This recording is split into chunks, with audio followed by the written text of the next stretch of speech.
We've talked about Yankees all morning long, but the Mets have hit the offseason, and they're searching for a new manager, making a lot of changes here. They're keeping Terry Collins in the mix as the assistant to the GM. Nobody knows more about the New York Mets and what's going on than Mike Puma, covers the Mets and writes for the New York Post, New York Mets beat writer, and he joins us here on Big Board Sports on 104.5, the Team ESPN Radio. Mike, Roger Weiland, Chris Honorado in Albany, good morning. Hi, how are you? Good, Mike. I know you're busy, a lot of stuff going on. What is the latest on the Mets search for a manager and I guess the new job title for Terry Collins? Yeah, Terry Collins is going to be a special advisor to the general manager. I think the official title, special assistant to the general manager. So he'll stay in the organization, and it sounds like they want him to work on the player development side and work with the minor leaguers, and he won't be nailed down to one spot. So it seems like he found a soft landing place. The organization liked Terry a lot. It was tough for them to make the decision to part as manager. But as far as the managerial search right now, Sandy Alderson's still putting together a final list, but he'll be talking to some guys soon. Some of the guys on his list: Bob Guerin, the Dodgers bench coach; Alex Cora from the Astros, the bench coach; Robin Ventura is on it. Sandy didn't divulge these names, but these names have come out in recent days. So they got a lot of work to do, the Mets. Yeah, I had Joe McEwing on my list. I had Kevin Long on my list. It doesn't sound like it'll be today or tomorrow, right? They may take a couple of weeks here and make sure they get it right. Yeah, I have a feeling this will drag out until after the World Series. The last time Sandy Alderson conducted a managerial search, it took him about a good 3 weeks to a month. Last time I think he interviewed 10 candidates. So I would bet they interview about the same number this time around. Well, Cora would be interesting because he is an ex-Met, and as I recall and have read, he's if they want this kind of personality, he's a fiery kind of guy. He is. He brings a lot of passion to it, and he's a younger guy, 41 years old. This is his first year as Astros bench coach. He spent a few years on TV in the studio. Very well regarded in the game, and very well versed in analytics, which I think is something that is important to the Mets. Chris Honorado here with Roger as well. I've seen the pictures of Jacob deGrom cutting off his hair, but I'm not so worried about the follicles. Is he going to get a contract of any sort this offseason from the Mets? And do you think that is something New York should extend him? I think it's something that probably makes sense for both sides, because by the time deGrom hits free agency, he's going to be 33 years old or something like that. This is a chance to get that guaranteed money now. So the Mets sound like they're open to doing it. So I would think they'll get something done this offseason. It sounds like both sides are willing to talk about it, and that's a good first step. Back on Collins, are you surprised he's still with the organization? I mean, I know there was some things said down the stretch here, and I know Terry wanted to come back, said he wanted to manage for a couple of more years, and obviously that did not happen. Are you surprised that he's still with the Mets organization, at least from his side of things?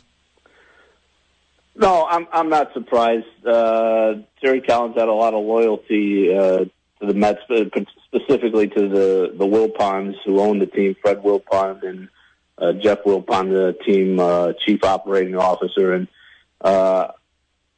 despite some of the stuff that came out in recent days, I don't think Terry Collins ever felt any of it was coming from the top and from the Wilpons. And at the end of the day, he was still loyal to them. The Wilpons liked him a lot, so this just seemed to make a lot of sense. At 68 years old, he probably wasn't going to get another managerial job.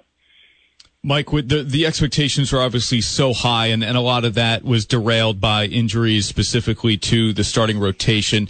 Are the Mets a win now in 2018 kind of team? Are they building for something beyond 2018? How do you see them approaching this offseason in terms of free agency and what the trade market might be? Yeah, no, they're going for it next year, and that's a big reason why they decided to keep a guy like Jacob deGrom, because if they wanted, he was really their biggest trade chip back in July and August when everything was falling apart. And you could have, gotten 3 really good prospects for him, but they decided that they had a chance to win in 2018. You get Noah Syndergaard back, you get Therese Familia back, add another legitimate bullpen arm. They think they have a shot, so they're going for it next year, and that's the philosophy they're taking. Well, one of these years, and certainly wasn't this past year, the luck's got to be on their side with these injuries, man. You just can't. Yeah, I mean, that's why to me that this was not on Terry Collins this year. I mean, there was really, I don't care what manager you have in there, Mike, this past season, when you have the injuries to that starting rotation that you had. I mean, I'll admit, I picked the Mets to go to the World Series this year. I mean, that was my preseason prediction. I don't think I was alone on that.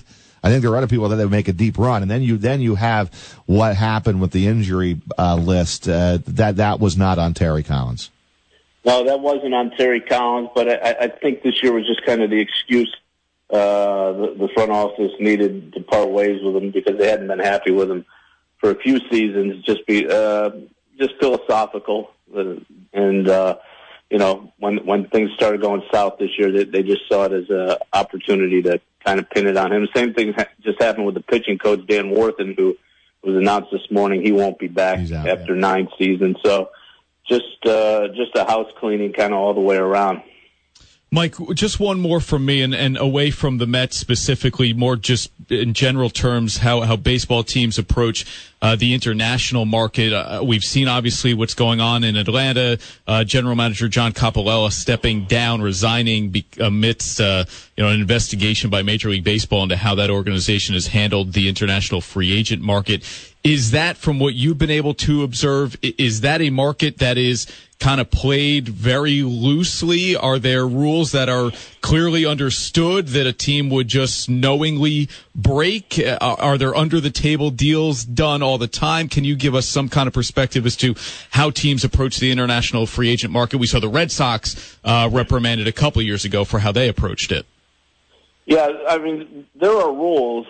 Now, I'm going to admit, I don't follow what's going on with that enough to tell you that there's loose rules, hard and fast rules. But in this case, with the Braves situation, from what I understand, it was pretty blatant, and that there had been complaints from several corners of the baseball world on this one. So you hate to see this kind of stuff happen, because it's kind of a black eye on the game when it happens. But John Hart down there with the Braves is going to try and steer the ship. Mike Puma, always a pleasure, man. Good info this morning on the New York Mets, and as they wrap up what was just a miserable season, hopefully a whole lot better next year without Terry Collins as the manager, and we'll see who the next manager is going to be. But thanks for a few minutes, Mike. Busy times. We appreciate you coming on Big Board Sports here in Albany. All right, thanks, guys.